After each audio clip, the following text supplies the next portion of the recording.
Designcast Podcast, the podcast for design and STEAM educators. Hello and welcome to Designcast, a podcast where I interview a wide range of excellent guests in design and STEAM education to get their unique perspectives. My name is Jason Reagan, and I use my 20 plus years of experience as a design educator to dig deep into complex issues. This podcast has one simple mission: to create a community of people around the world that are interested in design and STEAM education. Each episode, I chat with guests from all corners of the design world, from classroom teachers to authors and even to educational consultants. We discuss a wide range of topics that we feel are relevant today. I do want to ask you that if you're enjoying this podcast, please leave a review, rate, subscribe, share, or download from your favorite podcasting app. This helps the podcast get discovered by listeners that might not find it otherwise. Also, it helps me to continually define the direction of future guests and episodes. Feel free to drop by my website, www.jasonreagan.ga, to leave me a comment or to sign up to be considered as a future guest on future episodes. Also, don't forget to stop by Anchor and leave me a voice clip that could even end up in an upcoming show. Thanks for listening, so let's get to it.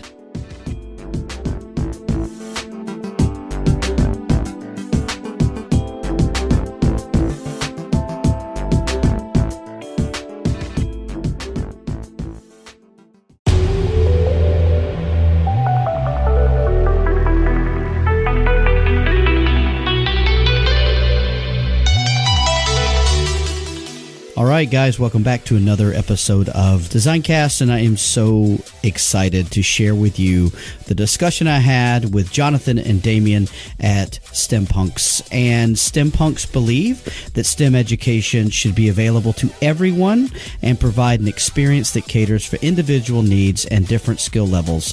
It was such a great conversation. It piggybacks the discussion I had myself last week, all about how we can use gamification and esports to get the best out of our students. And so I can't wait for you to enjoy this conversation I have with these two awesome guys. They have a real passion for what they're doing, and I know that you're going to really enjoy what they have to say. All of the information on how to get in touch with them is going to be included in the show notes, and I really would love to hear your thoughts about this discussion. So please continue the discussion online through all the social media outlets that you know where Designcast is. Also, if you are enjoying Designcast, please make sure that you rate and review it, especially over at Apple Podcasts, but anywhere you are listening to the podcast. So without further ado, enjoy this chat that I have with the guys from STEM Punks.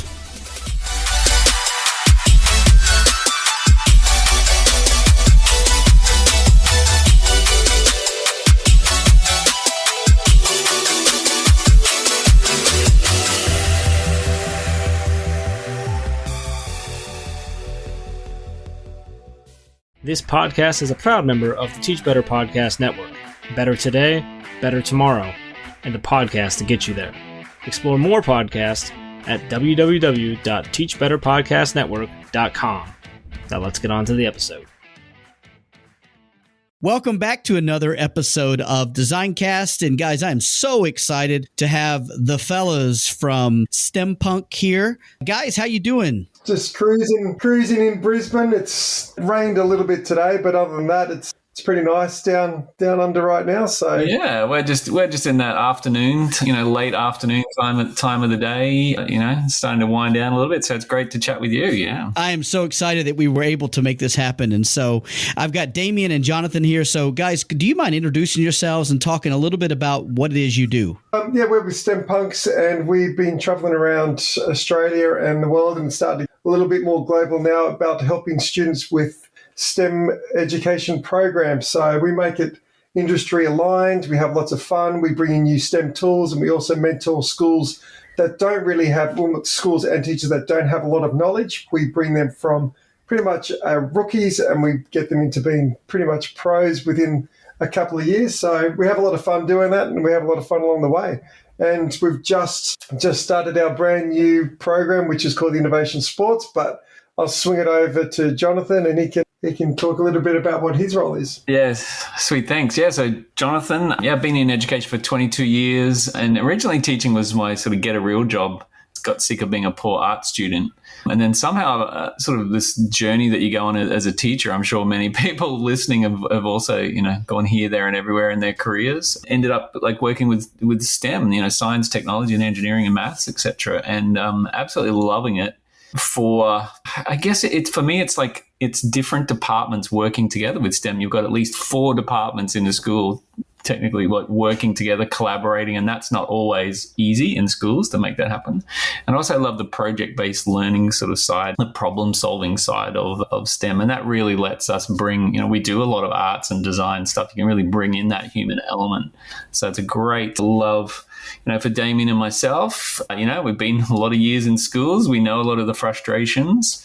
So being able to bring some solutions, to students and teachers really makes our day. That's great, man. And I appreciate you guys being here again with me. And so let's just jump right into it. You're talking about STEM and how you're supporting that. So can you tell us a little bit about what the work STEM Punks does? So typically the STEM Punks work on a typical day. What we do is a school might give us a shout. They just go, look, we want to do a program to inspire some students into the workforce. And so what we go, okay, well, what kind of things are you into? You into space, you into drones, are you into sustainability? And we'd work out a program that's going to align with the curriculum and with that cohort, and then obviously industry. So for us, it's a lot of fun because we can actually dig deep into what students are actually wanting to do.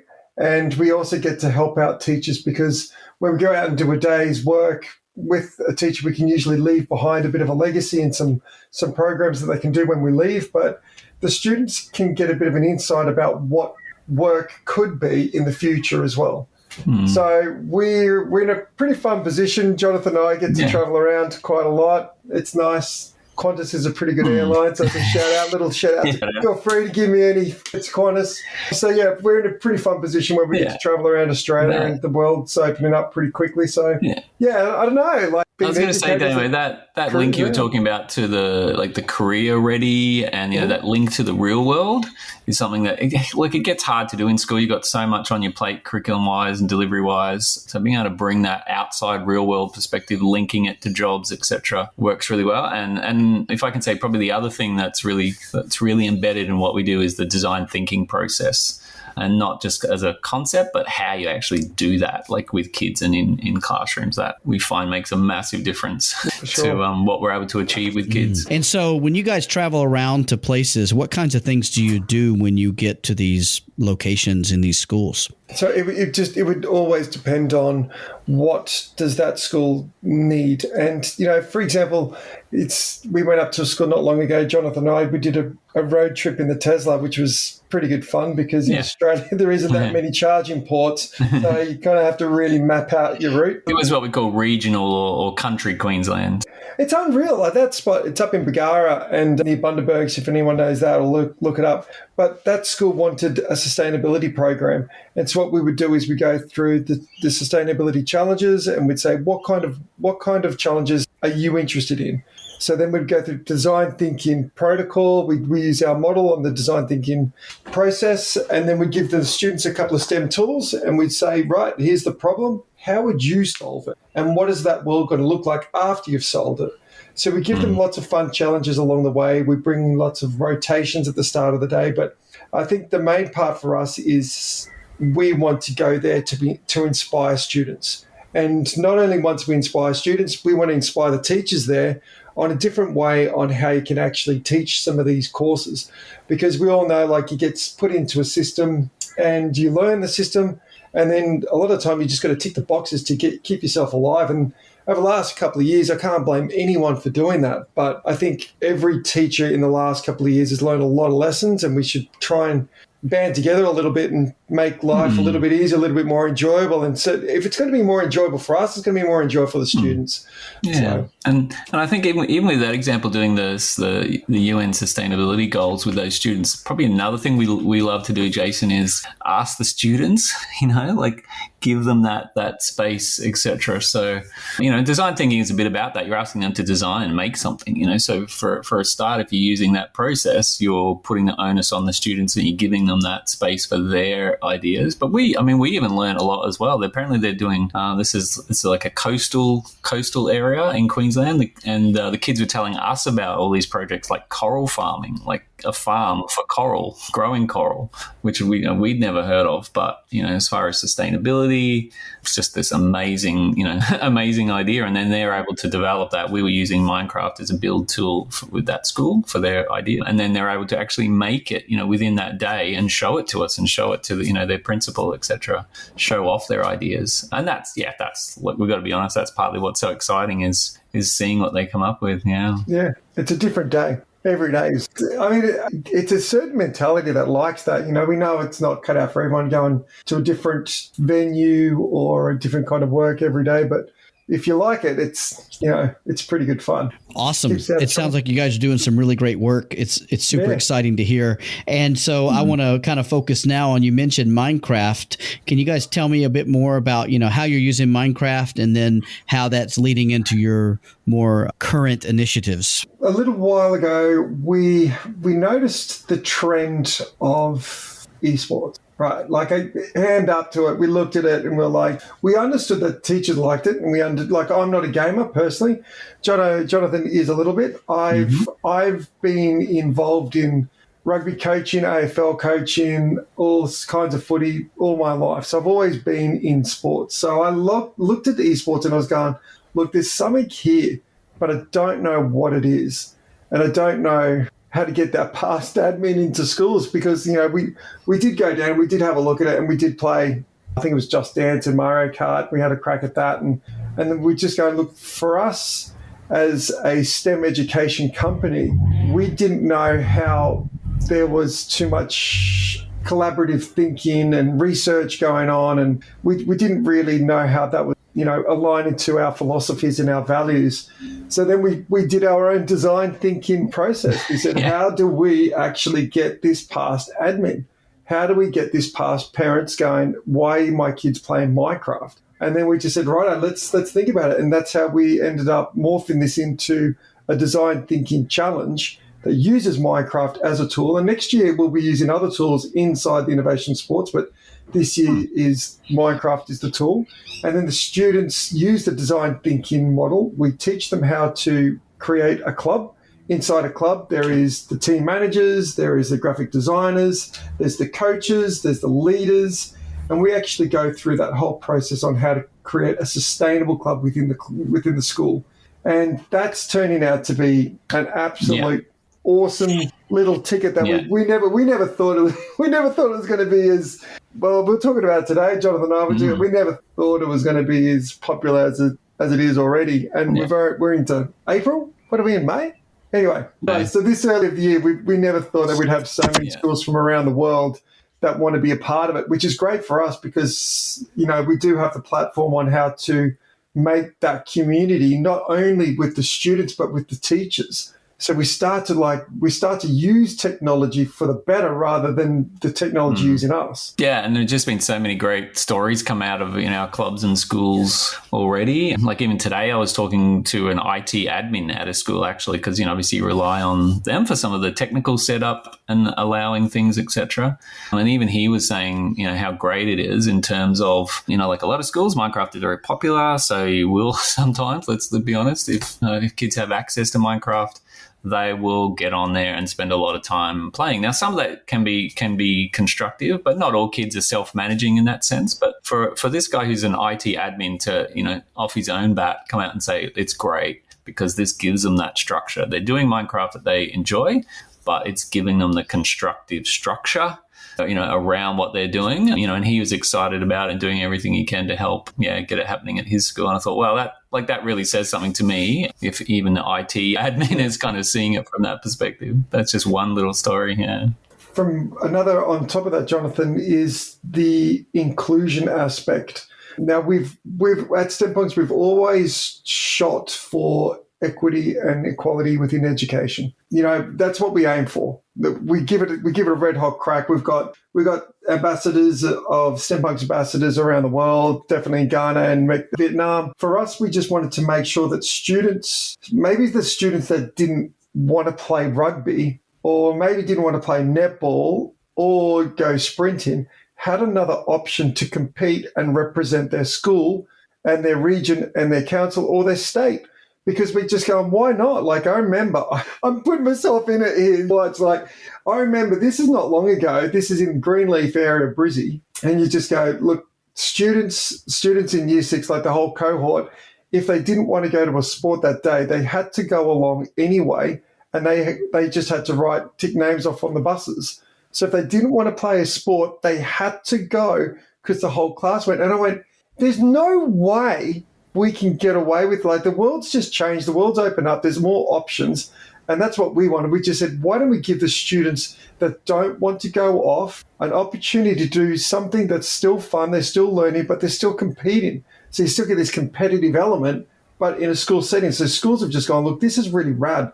And now we're finding that it's getting so popular that some of the other teams aren't getting numbers. So we always say, look, number one, that's amazing. But number two, why don't you just give this crew to some of the students that possibly won't wear a leader's badge at school or possibly won't wear the first 15 rugby jersey? And then you just go, look, give these kiddos a shot at having that really awesome moment of, because our championship, it's not a trophy. You win an LED belt that we laser cut. It's got where and when. It's got our sponsors on it, and it just scrolls across winners.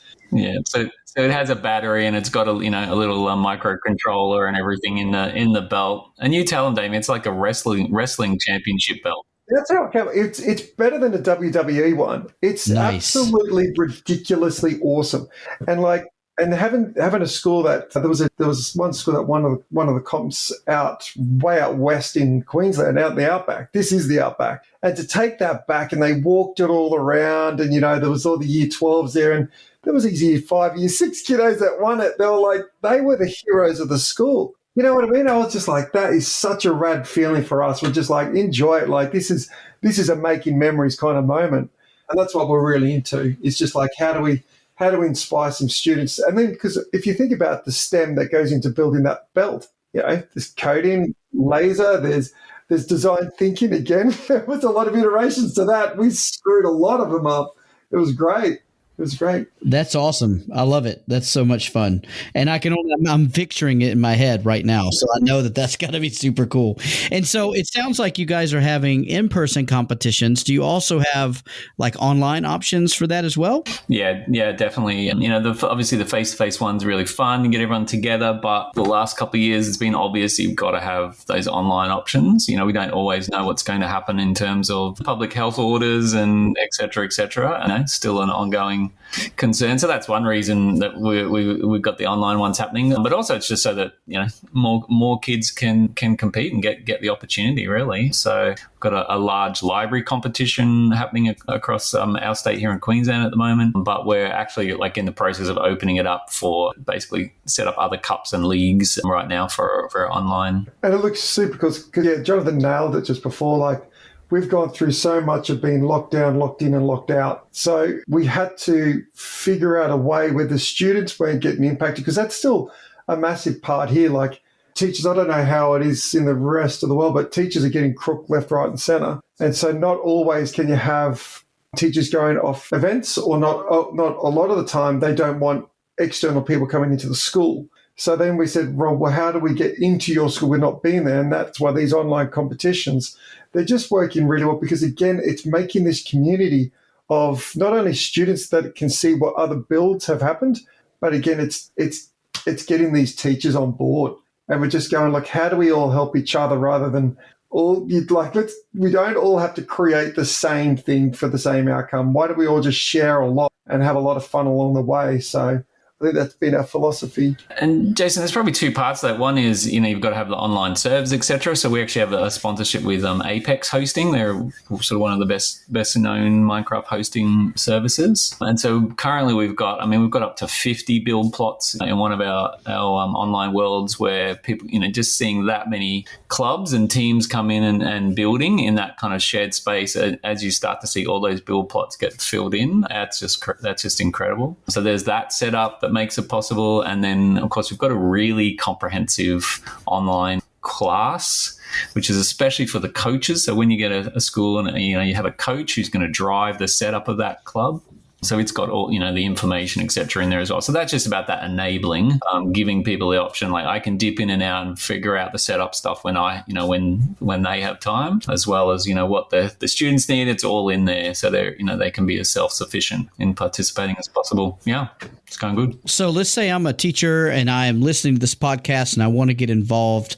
What's the process for that? How do I get involved? How do I find out more about it? That kind of thing. So the quickest way would be hit up on our website, stempunks.com, or just hello@stempunks.com.au. And those ones will probably get filtered down and you'll most likely talk to Jonathan or I. We're currently designing our new program, aren't we, Jonathan? Do you want me to plug that or do you want me to leave that one to you? It's worth mentioning. So we know, Jason, a lot of your listeners, are in IB schools, international schools, etc. And, I've had a lot to do with Apple Distinguished Educators who've moved on and worked in that world and those schools, and got to visit a couple in Taiwan myself a few years ago. And they're just, they're really special schools within those countries and communities, etc. So the idea of having an international competition, innovation sports, we know that these are the kind of schools that actually value design thinking and those extra opportunities for students. So it made perfect sense as we get the online stuff happening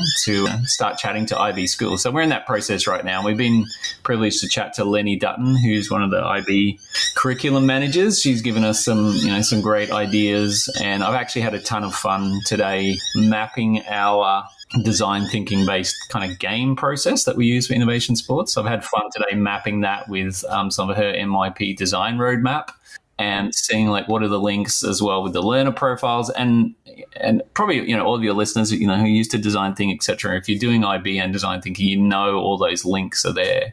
But I had a ton of fun. It's a bit nerdy, but it's my kind of fun actually. Oh yeah, so the communications and etc. It all matches up so well to what. So every time a kid does a game of innovation sports, they're actually running through most of the learner profile and all those things. Throwing that over to you, Jason, then. So once we've mapped that up and we've done a pretty comprehensive teacher professional development on our learning management system, now that it's aligned to the MYP framework, the IB framework, so wouldn't that just knock a lot of time and effort off a teacher wanting to learn how to do it? Am I right? I would certainly hope so. Yeah, it sounds like that would be a really great way for teachers to not only jump on this, but also to get support from their leaders and the people that they're building. I think that's a great selling point to be able to say that look, this has already been mapped for us and that kind of thing. So I think that if I'm a leader and I hear someone come in with that kind of argument, I'm definitely going to support that over someone who doesn't come in with the same argument. We've always said that, why the job doesn't have to be harder than what it is, So if we can knock out, I've always said to any teachers that are out there that's listening, just going, look, if that teacher PD saves you 2 hours a week, then go and sit down and grab a pina colada, think of me, and then I'll high five you someday that we meet up, because that's the whole gig is how do we help and how do we empower all the other teachers around there to make a really cool community. And in that community, all the students can actually compete in a really fun, supportive way. I just think it's an absolute win. So I'm pretty pumped. I'm pretty pumped to see how it's going to roll out. And it's awesome knowing, as I said, Jason, obviously Lenny, we've got a couple of the other crew, Alana. So we know a few people in the international and the IB network. It's just, for us, it's kind of new. Well, for Jonathan, it's not new, but for me, it's new. And I've been in primary school, and then for ages, then come out and then just been doing STEM programs. So for me, it's really interesting, meeting new teachers and seeing how they're all going and what's coming up and how do we align it. And there's so many synergies It's just you're looking at that wasn't hard to do, was it, Jonathan? Today, like looking at it, going that link's here, that link's here, that link's here, and we're just like, this is great. I've worked in an IB school here in Brisbane, St. Peter's, Lutheran, sort of PYP and MYP. And from that, I kind of already had that sense of how strong IB is with, project-based learning and problem-based learning, etc. So I didn't, we kind of knew that the links were all going to be there. But now, we're just really keen to find out, what the success we've had with innovation sports, how can that help our IB school as well? It's going to be really cool to find that out. Well, I know that folks listening will be super keen to check that out and to find out more about that. So I assume that, getting in touch with one of you guys is the best way to start that conversation and that dialogue on how that can happen. And I do know that as schools going back on campus and being in person, people are looking for ways to get kids engaged again and things just beyond school, because for 2 years, a lot of places have been focused on just getting through the day, right? And so I think there's so many benefits from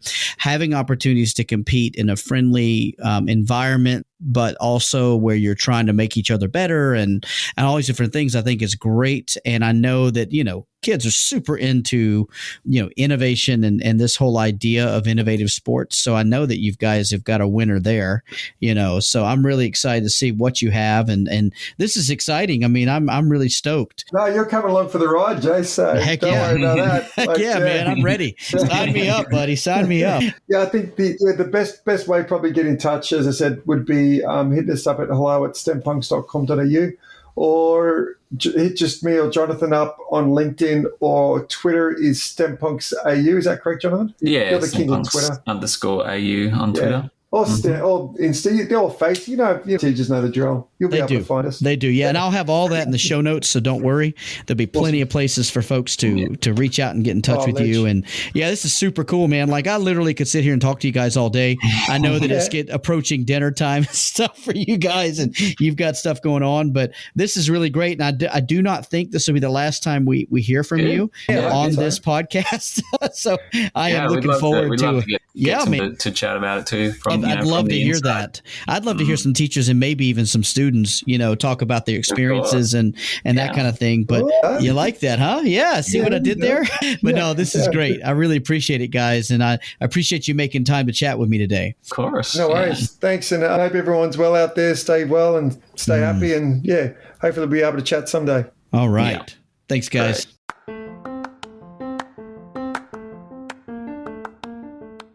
I hope you enjoyed that episode of DesignCast. I'm Jason, your host, and I produced and created this podcast. If you have any input, I would love to hear from you, and I look forward to seeing you again really soon.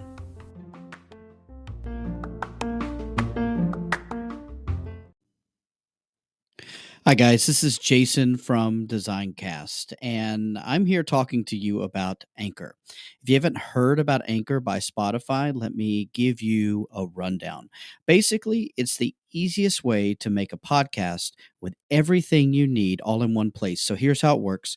Anchor lets you record and edit podcasts right from your phone or computer, so no matter what your setup is like, you can start creating today. Then you can distribute your podcast to the most popular listening platforms, including Spotify, with a single tap. Anchor is also the only place you can publish video podcasts to Spotify. With Anchor's, creators can earn money in a variety of ways, including ads and podcast subscriptions. Best of all, Anchor is totally free. So download the Anchor app or go to anchor.fm to get started.